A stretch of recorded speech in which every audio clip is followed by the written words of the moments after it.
Sepertinya alam semesta kita terus mengulangi pola misterius yang sama. Bumi kita berputar mengelilingi sebuah bintang yang telah membentuk seluruh tata surya. Dan tata surya, seperti sistem bintang lainnya, juga mengorbit lubang hitam supermasif di pusat Bima Sakti. Ternyata galaksi harus berkerumun di sekitar sesuatu yang lebih hebat lagi.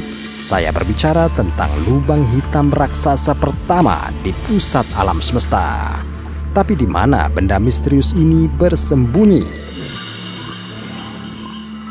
Pencarian kita bergantung pada asumsi bahwa lubang hitam adalah inti galaksi, padahal sebenarnya bukan. Kebanyakan darinya hanya terbang secara acak di luar angkasa. Pada tahun 1964, para astronom menemukan lubang hitam pertama dalam sejarah, Cygnus X1. Masanya lebih dari 20 kali masa matahari kita dan terbentuk dari bintang nenek moyang yang telah hancur dan menyusut hingga berdiameter hanya 44 km.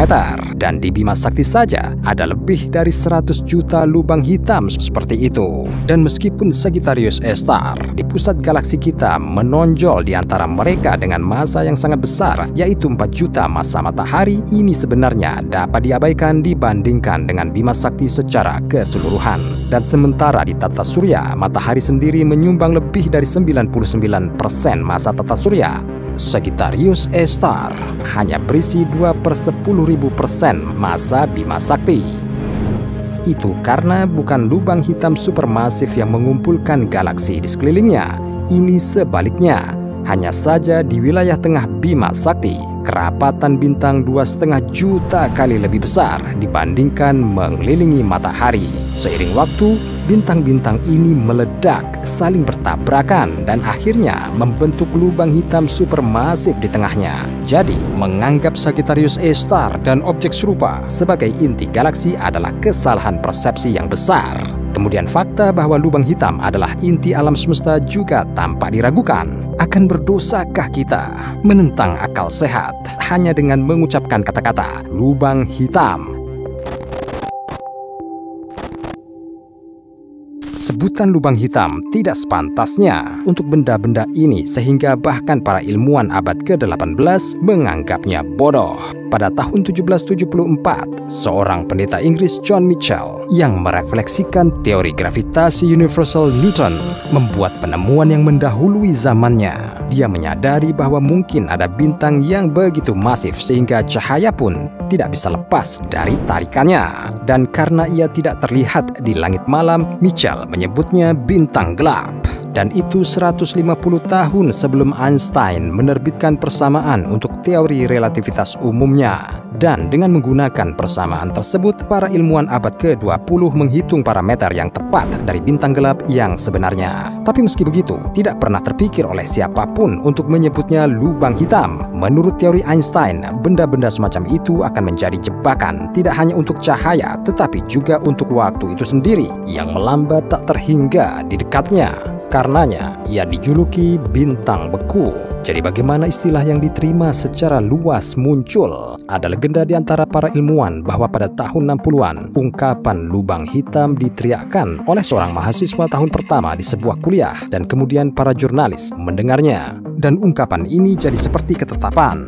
Tetap saja, sulit menemukan nama yang bahkan tidak sesuai. Lagi pula, benda-benda ini dipenuhi dengan massa materi terkompresi yang sangat besar, yang merupakan kebalikan dari lubang kosong. Dan selain itu, meski menelan seluruh cahaya, lubang hitam sama sekali tidak hitam di langit malam. Itu karena sebagian besar dari mereka menyedot materi dengan kekuatan sedemikian rupa sehingga berubah menjadi piringan akresi panas, dan pancarannya dapat meluas ke kedalaman ruang angkasa selama ribuan tahun cahaya. Akibatnya, kuasar dengan lubang hitam supermasif menjadi objek paling terang di alam semesta. Cahayanya 1000 kali lebih kuat dari cahaya galaksi pada umumnya. Tetapi jika lubang hitam supermasif begitu terang, mengapa kita tidak dapat menemukan yang pertama? Maksud saya, ia pasti lebih besar dan lebih cerah, dan diantaranya mungkin ada lubang hitam di pusat alam semesta. Tapi ini tidak sesederhana itu. Masalahnya adalah kemungkinan besar tidak ada lubang hitam pertama di alam semesta. Meski dilihat sekilas, beberapa di antaranya sangat cocok dengan deskripsi itu. Kecerahan kuasar ini 36 kali lebih kuat dari matahari kita, dan masanya mencapai 1,5 miliar massa matahari. Namun karena jarak yang sangat jauh dari 13 miliar tahun cahaya, kita melihat monster ini hanya 700 juta tahun setelah permulaan alam semesta itu sendiri. Nah, bisakah itu menjadi lubang hitam pertama di pusatnya? Lagi pula, seluruh perhitungan menunjukkan bahwa kuasar ini tidak mungkin terbentuk dari sebuah bintang dan tidak dapat memperoleh massa sebesar itu dalam waktu sesingkat itu. Namun, teori ilmiah kita mengklaim bahwa bukan itu yang kita cari. Pada 1974, Stephen Hawking mengusulkan keberadaan yang disebut lubang hitam primordial. Ini secara spontan muncul dari wilayah ruang yang terlalu padat segera setelah Big Bang melewati tahapan bintang. Tapi objek seperti itu seharusnya tidak bersinar seperti kuasar, karena di dekat mereka tidak mungkin ada piringan terang. Selain itu, karena semesta mengembang dengan cepat pada saat-saat pertama, lubang hitam purba tidak mungkin menjadi supermasif. Yang terkecil darinya akan menghilang sekarang karena radiasi Hawking. Jadi, kok bisa kita menemukan kuasar kuno raksasa? Mereka mungkin terbukti sebagai beberapa lubang hitam generasi pertama yang kebetulan bersebelahan dan bergabung bersama. Akibatnya, lubang hitam purba telah lama ditelan oleh yang lain dan kita tidak akan pernah menemukannya. Tapi mungkin di pusat alam semesta kita masih bisa menemukan satu lubang hitam utama yang memulai semuanya. Masalahnya adalah, pada kenyataannya alam semesta kita tidak memiliki pusat. Padahal kita mungkin merasa sebaliknya karena penyebutan Big Bang dalam teori. Saat kita melihat ledakan besar di bumi, ia benar-benar memiliki pusat. Tetapi alam semesta pada saat-saat pertama setelah Big Bang mengembang dengan sangat berbeda. Ini seperti kita berada di permukaan balon yang menggembung dan Anda tidak akan dapat menemukan pusat di mana ekspansi dimulai karena terjadi di mana-mana ke segala arah secara bersamaan.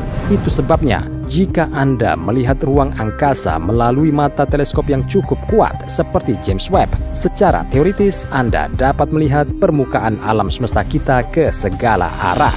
Tapi tunggu, menurut teori Big Bang, alam semesta yang luas saat ini didahului oleh satu titik super padat yang berisi semua materi. Bukankah itu sama dengan lubang hitam? Banyak ilmuwan telah lama memperhatikan kesamaan yang mencolok ini dan mengajukan teori luar biasa bahwa alam semesta baru yang muncul seperti alam semesta kita mungkin bersarang di dalam semua lubang hitam. Dalam hal ini, luar angkasa penuh dengan jutaan benih dunia baru yang berterbangan kemana-mana. Kemudian jelas mengapa kita tidak dapat menemukan lubang hitam pertama di pusat alam semesta, karena kita sebenarnya berada di dalam lubang hitam ini dan kita tidak akan pernah bisa keluar untuk melihatnya. Tapi sifat paradoks dari lubang hitam membuat ahli astrofisika mengembangkan teori gila lainnya.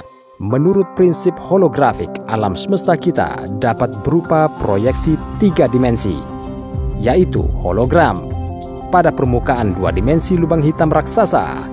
Dan saat mengisi seluruh semesta, coba lihat sekeliling. Selamat, Anda baru saja menemukan lubang hitam pertama dan satu-satunya di pusat alam semesta.